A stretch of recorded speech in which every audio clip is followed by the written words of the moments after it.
What's up guys, Tanner here, going in for another day in the life. Saturday morning right now. Did some Airbnb listing pictures early this morning, got that out of the way. Got a good agenda lined up, gonna get a repair done, gonna go check in on a build that we got, a really special build that we have going on. One of my favorite communities. Hit some doors, meet some homeowners, shake some hands, get some leads, you know, just move and shake. It's the name of the game, is all positioning and putting yourself in the right position consistently. We're really gonna be talking about today. In a house hacking scenario, you can rent out portions of your dwelling through Airbnb or midterm rentals or however you decide to rent it out, and it basically pays down, you know, your mortgage. It can cut your living expenses down significantly, or it can eliminate your living expenses altogether. So think about it like this, right? Let's say average rent in Phoenix, Arizona is like $2,000 a month. Let's say somewhere between $1,500 and you know, $2,500 a month or whatever. But let's say you get into a property, you get into a home, and you can like get into a duplex, or you get into a house that has a casita in the back or whatever, and you short-term rental a portion of that, or you rent some of it out. It just cuts your living expenses down. What I did was, I'm a firm believer in house hacking. What I did was I like converted part of the property, so an Airbnb. I would get to cost seg that with my accountant, tax write-offs on that, some depreciation on that, and then it'll cut my living expenses down. Like, so it'll pay a lot of the mortgage. I don't think it'll eliminate the entire mortgage, but I think it'll pay a lot of it down, which will allow me to do what? You know, invest more or free more of my capital up. House hacking is an amazing strategy when you get into a position for it. It's not necessary or anything, but it's a cool little strategy if you're in a position to do it. Like maybe you buy a duplex, you live in one side, rent out the other. You buy a triplex, you live in one unit, rent out the other two. You know, when you're a 1099, you know, salesperson, you gotta have write-offs. You know, you gotta have write-offs. You gotta have things to write off, and real estate is a great way to do that. Honestly, like when I was in Utah, Golden Door Conference, Door-to-Door Con, it seemed to be that's what a lot of door-to-door guys do in all kinds of different door-to-door spaces. They're really smart with their real estate. They put a lot of money in real estate, you know, the market, all kinds of different stuff. But the reason why real estate is incredibly advantageous is from a tax standpoint. And obviously over time, it's kind of a long-term play from an equity position, but when it comes to taxes, like you can save a lot doing that. So that was my strategy with that property. It's a good little property. It'll do well and be a good fun place to live too. So it's a nice peaceful spot. It's also like kind of cool to see, like, you know, your hard work tangibly, to touch it. It's fun. But I think for a lot of guys starting out in roofing sales and insurance, obviously you got retail roofing sales and you've got insurance restoration roofing sales, two totally different models, both great models, but different. If you're a roofing salesman and you're like 99% insurance or predominantly insurance, you know, the runway for closeouts can be long, you know. I mean, it's not like it was in like 2015, 2010, even during COVID, really, like where insurance companies, they see, you know, obvious sudden accidental wind loss to the roof or hail and they just pay it out. You know, that's not how it is in the insurance game right now, at least right now in July of 2025. Who knows how that will change over time, but you know, anywhere between a 30 to 60 to 90 day runway, you know, before you get paid. But if you can kind of endure that runway, stack your pipeline with quality deals, probably like around I think it's a 6 month mark, 6 to 8 month, 10 month mark when you really start to see a lot of capital come in. But that's the case with kind of any kind of outside sales. I mean, whether you're in commercial real estate or any sort of like high ticket outside sales, there's always going to be some sort of runway that you're going to have to endure. There's never going to be like a high ticket outside sales item that's just like, whoa, bam, bam, bam, bam, bam. Maybe pest control is a little different, but I don't know how high ticket pest control is. So, but yeah, with roofing sales, there's a little bit of a runway and stuff like that. And you know, you got to be ready to endure that runway. But whenever you have a solid pipeline of stuff that's closing out, then, you know, it's a good position to be in. Making a very, very quick stop. I don't take breaks during the day. So when I'm out, I'm out. I don't take lunch. I don't take anything like that. So in the morning, if I do need to get anything, I'll typically just stop at a grocery store, use a restroom real quick, load up on whatever I need to load up on. And then when I'm out, I'm out. I'm not like stopping. I really try not to use the restroom during the day. Definitely don't take lunches, stuff like that. So it's a very special community to me, the Sun Cities. This is, have a lot of adopted grandparents here and a lot of great customers, great friends. We really, as a company, care a lot about this community. So of course, do the very first model home in Sun City. This was the very first home that was built in this community by Del Webb. It's a different generation of homeowner, and people come here to retire, enjoy their life, have a great community, a great safe community to be a part of. And I'm very proud to be a part of this community and of course give back to this community. So we of course are doing the first model home here. So this is a very special project for me. It's not a huge project, it's not big. You know, this home was built in the 60s, so you can imagine 1960s brick home. But what you can see here is that to maintain historical aesthetic of the museum, we went back with a 3-tab shingle. I would never do that in any other circumstances. I'm actually doing the museum. I'm a roofer with the Sun City Homeowners Association. Okay. And I'm doing the museum today. And that's why I was in the neighborhood. What's wrong with my roof? Well, I don't know if there's anything wrong with it, to be frank. My whole objective today was I wanted to get in front of you. I wanted to get in your Rolodex, first of all. I mean, I've done several roofs kind of right here within this little pocket. Member with Showa by chance? With who? Showa, the Sun City Homeowners Association. Oh, perfect. Well, then you get a complimentary inspection once a year. Okay. What I was going to do while I've got my ladder and everything, I was just going to go ahead and give it a quick look. Sure. If there is something that you need to be made aware of, I'll just let you know. Okay. If you have a clean bill of health, I'll let you know. Okay. And when the time comes, maybe you'll think about me. Okay. Does that sound fair? Okay. Sometimes these things are clean, dude. That's what's crazy about some of these old 3-tabs. Sometimes they hold up. I don't know. At the end of the day, at the least, we're going to get a good lead. At best, she's got qualifying damage and she can get a new roof through her policy, hopefully.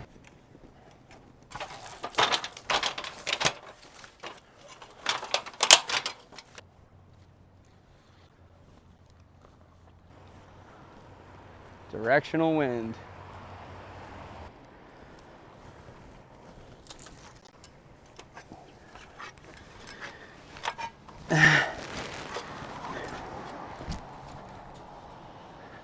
Can I show you a couple pictures real quick? I don't have a lot of time because I've got to meet Linda at the museum here in a minute, but I'm going to take my shoes off, okay? That's all right. Thanks for letting me come in. It's so hot out there. Yeah, great interaction. Sometimes like they've been inundated, you know, with roofers, and the husband thankfully pulled up at that time, which was like phenomenal. So I did get to meet him and speak with him, which was amazing. So we set an appointment for Monday at 4. And sometimes, you know, appointment setting like is a good way to do it because you're not sitting there high pressure. Could I have like pressured them into that? Maybe, but you know, buyer's remorse is a real thing. I want people to be 100% comfortable, 100% confident, 100% sold on me and Halco before I sign any paperwork, because you can totally like shoot yourself in the foot. You rush something because they could end up being like, damn, what did I get myself into, you know? So set a good appointment, had a good conversation. They're really excited that their insurance company. Customer yesterday, this is such a funny story. I had a customer, not my customer, yeah, a potential customer. And typically what I do is, hey, look, you know, obviously it's who I am. If you're ready to proceed now, that's fine. But if you would like to do some research on me, that'd be great. And I told them, I said, I'm doing the museum on Saturday. And they said, oh, okay. And I guess they called the wrong place. And they were like, well, I went back for this appointment. She said, well, I'm not interested in working with you anymore. And I said, what happened? And she said, well, you lied to me. And I said, lied about what? I said, it's fine if you don't want to work with me, but if you think I lied to you, like, that's a big rub, you know? Like, I didn't lie to you about anything. She said, I called the so-and-so, and they said they didn't know who you were. I said, I don't work with them. I said, the museum, it's in Sun City. It's a Sun City Historical Society. That's the roof I'm doing. If you call them, probably gonna know who I am. The museum number rose to my mobile 24/7.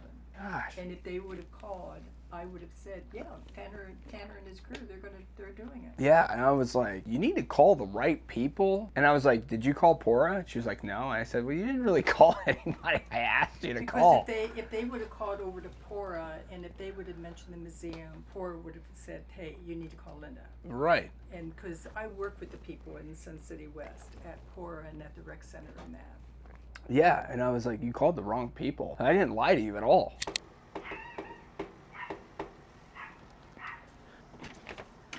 What's up? Hey, Mr. I got, real quick, Linda at the museum wanted me to give you these. I told her about you guys, and she said, give them a couple tickets. They're right down the street. So if you haven't been, it's pretty cool. Yeah, I've been. Yeah, It is cool. It's really neat. So enjoy. All right. All right, we'll see you. Thanks, man. You too. Damn, bro. It's hot. It's hot. Hey, Mr. B. I brought you and your wife something. I've got to be on my way, but Linda, we just finished the museum today. Okay. She wanted me to drop off a couple tickets for you guys since you guys haven't been to the museum yet. Okay. So give these to your wife. Thank you. If you haven't been to the museum, you definitely need to go. But Linda there also recommended that you talk to her about me as well. But enjoy the museum. All right. All right. Dropping off a couple museum tickets. I wouldn't really include that one. Hello. Hey, what's up? Doing well. Doing well. I take it you're the homeowner here? No, I just rent. Oh, you do? Yeah. Do you happen to know who the homeowner is by chance? Why? What do you need? I'm a partner with Pora here in Sun City West. I'm a roofing partner with them, and I'm doing your neighbor's roof down the street. And I did a few off Butterfield last month. There was just some things that I saw when I flew my drone over the home, and No. She has somebody that takes care of it, so I'll let her know. okay, yeah, it looks like one of my guys actually stopped by. So if you want to pass the card I'll along, be glad to do that. thank you, sir. All right. Appreciate it. Yes? Hey, sir, I've got those shingles that you asked me to get when I did Harvey's roof, the 3-tab Supremes. I have 4-5 bundles of them that I got from Texas because I just finished the museum in Sun City. Okay. And I had 6 bundles left over. So when I talked to your wife last, she said that you were looking for those shingles, and I've got them. Oh, I did get some already. Is there a cost for these? I mean, I've got some left over, so I can give them to you at my cost. I've got to pick them up from the museum, but yeah, I've got 6 bundles. And they're new in plastic? They're wrapped and everything right from the factory. And they're not, they're like these, they're not... They're 36-inch, 5-inch face. And they're not, what do you call it, they're not architectural? No, they're 3-tabs. This is because when I spoke to your wife, Yeah. she said, hey, if you have any left over from Harvey's, let me know. And all of his were just like dilapidated. Yeah, and I do have, Harvey actually had some in his garage that I took out of his hands. How much you looking to get? I mean, at the end of the day, like it's a leftover product. I mean, I'm not trying to sit here and screw you, or Right. whatever you want to give me is fine. What's the dollar amount? What comes to your head? Whatever you want to give me, man. Sir, I really don't care. Yeah, I don't have a concept of the cost. Yeah, I mean, if you want me to pop up and repair it, I could do the material well, I don't have for any free. repairs right now. Oh, you don't? No, Okay. No. You did them. You Right, did them right. yourself. Yeah, I just take care of it myself. Did you cut the tab and fit it, or did you take the whole shingle out? It depends on what it needed. Okay. If it was a tight space, if it didn't need the full length, then I just went with the partial. Okay. And I really don't have issues with the roof. I mean, it takes a real serious wind to even move a shingle, and then it's barely. Yeah. Harvey didn't have a lot of damage either. Well, he had a little bit on his eave, but he was just ready to get it done. I mean, so State Farm just paid for all of his stuff, and he just didn't want to worry about it anymore. I'll think about it. You want to leave me your number? I just don't know what I'm going to do with this material. That's why I was saying just come up with a number, because I can't send it back to Texas. Like, they're not going to take it. $20. I mean, is that Sure. One thing that you always have to take into consideration is how does the homeowner understand or perceive their relationship with their carrier. Let's assume for a second that a homeowner has legitimately claim-worthy damage, something that they should report to their insurance company, something that their insurance company is responsible for. They have a couple choices, right? One, they don't have to claim it. It's not like you have to claim worthy damage. You could pay out of your own pocket, fix it yourself, or leave it alone or claim it, right? Those are your 3 options that you have. There's some homeowners that legitimately believe in that insurance in the United States in 2025 is objective, is neutral, is going to do the right thing. Yes, of course, like a good neighbor, they're there, or I'm always going to be in good hands with these people. And in some cases, that's 100% true. Sometimes insurance companies, they do the right thing. They hold up their end of the deal. They hold up their end of the policy, right? And historically, that's been true. The reality and more people are becoming aware of it, and this isn't to me villainizing the insurance industry, but I've seen the good, and I've seen the bad, and I've seen the neutral, and I've seen the absolute ugliest of ugly. The reality is that just like a homeowner requires accountability, a contractor requires accountability, the insurance company also requires accountability. Everyone needs to be held accountable to their terms of the policy or their terms of the agreement or whatever it is. You can't just assume, like, it would be like assuming that a contractor is just going to do the right thing, right, without any accountability measures, right? Who holds contractor accountable? The registrar of contractors. Who holds the insurance company accountable? I'm not saying that insurance companies are bad. I'm not saying that they're good. They just have agreements with homeowners, policy agreements that they're responsible for. And if you do make a claim, who's actually holding them accountable to those terms? That's all it is. There are a lot of homeowners who like legitimately believe like, oh yeah, you know, my insurance company is just going to do the right thing no matter what. And hopefully it's true. Like, that's what we would like to see. That's a great benefit. I'm a policy holder myself. I'd love to believe that my insurance company is just going to do right by me if I ever need them, but it's never a guarantee. If you're an outside roofing salesman, the main thing to understand is like, you don't want to villainize insurance companies with homeowners. Like, one, I wouldn't villainize them anyways. I feel very neutral about insurance in the United States. I'm not like believe that they're villains, and I don't believe that they're just outstanding people. I'm just, you know, it's a total mixed bag. You know, you don't want to go up and villainize their carrier if you don't know how they, I mean, I would never villainize them anyways, but if you have a homeowner and they're like, yeah, I love my insurance agent, I love my insurance company, they're always going to do right by me, they're objective to this or that, the last thing you want to do is be like, oh yeah, you know, we're going to do this, we're going to make sure that we hold them accountable and that we make them pay and that we do this and we do that, because you're going to sound really weird to the homeowner. They're going to be like, what side of the fence are you on? Why are you working against me? Why are you working against my carrier? They're my friend, you know? Be mindful of that. Really important to be mindful, because in a lot of pitches that I see online, Lee hates one of them, but Lee hates also in Florida, right? So that's a totally different market. But one thing that he does a lot is like villainize insurance companies constantly to homeowners, and you'll even see in some of his videos where he'll be villainizing an insurance carrier and the homeowner's really confused as to like why he's doing that. And so don't shoot yourself in the foot. You know, I never recommend it. So one of our customers out here do a little ridge cap repair. He just got some solar panels. The roof's in like decent condition. It's not in great condition. It's not in bad condition. It's just probably a 10, 15-year-old roof, but he did give us some solar panels up there. What we're gonna do for him is there's some ridge cap that blew off at the top, current ridge cap, some we can pop up and just replace. We're gonna seal up a few vents, check the AC, make sure things are maintained and watertight. You know, roofs do require maintenance. You know, homeowners should maintain their roof, keep an eye on it, seal things up. If you have ridge cap fly off, that's something that you need to address. So that's what we're gonna do. You know, whether we might, you know, down the future, if this homeowner ever needs a roof, and they quite possibly might need one down the road, you know, we're already the roofer, right? So say this guy gets a massive windstorm, comes in and blows off a bunch of his stuff. I already know who his insurance company is. He already trusts me. I'm already his guy. So a lot of it is just being proactive. Yeah, this isn't a deal right now, but that's okay. In the next 5 years, it might be a deal, and it's a very good deal with a very good customer, a really good quality customer. So I would love to do this guy's roof in the future, but you know, a little ridge cap repair, cool, you know, no sweat.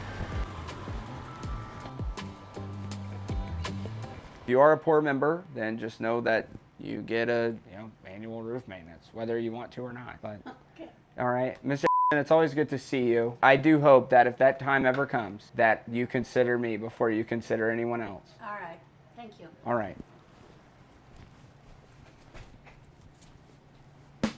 Man, dude, that is a tough customer right there. She's just not interested, man, like in anything, you know, like nothing. I mean, it's gonna have to take something catastrophic to actually prompt her to do anything on her roof. She really doesn't care about her roof at all, to be frank. Now, I was on that lady's roof like 6 months ago, and she's got damage, and it's not catastrophic, but it's qualifying. So if she wanted to do something, like she wanted it covered, like she could have it covered through her carrier. So that's why I was trying to take a little bit of a different approach, because I know like she's just getting like completely inundated with roofers.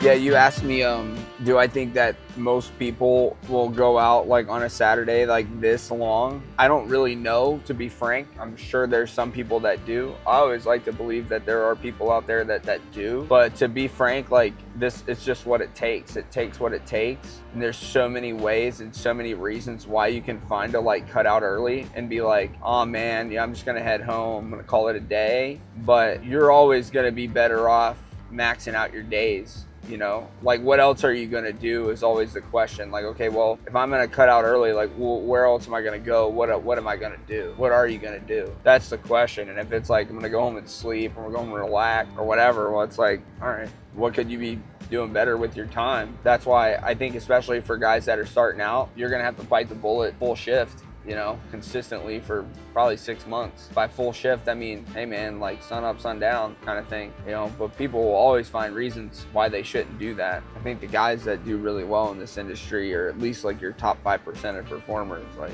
they stay out for sure. But I mean, the money's so good that, or it's good enough to where guys can go out and maybe close like 3, 4, 5 deals a month. And like you do that, like you're still clearing over 6 figures, you know. If you consistently close like 5, 6 clean deals a month, like yeah, you should be making over $100,000 for sure. So a lot of people are just okay with that. They're like, yeah, that's what I'll do. I'll have a quality of life, you know, I'll do this, I'll do that, and that's fine. Nothing wrong with that either. Hey, thanks for watching, guys. Definitely a hot day. It's like 115 here in Phoenix today, but you got to see a lot. We got to see a roof going up, really special project for me. Set a really good appointment, potential customer for next week. Some good, you know, interactions. Like I said at the beginning of the day, it's all about angles and it's all about positioning. Those are the 2 most important things. This is literally a day in the life because this is what I do every day. I'm constantly putting myself in position and I'm looking for different angles to help homeowners. You know, that's the gist of it. But great day. Thanks for watching. As always, I always read the comments, so like, subscribe, and of course comment. I read all of them. Really enjoy it, actually. Looking forward to seeing you on the next one.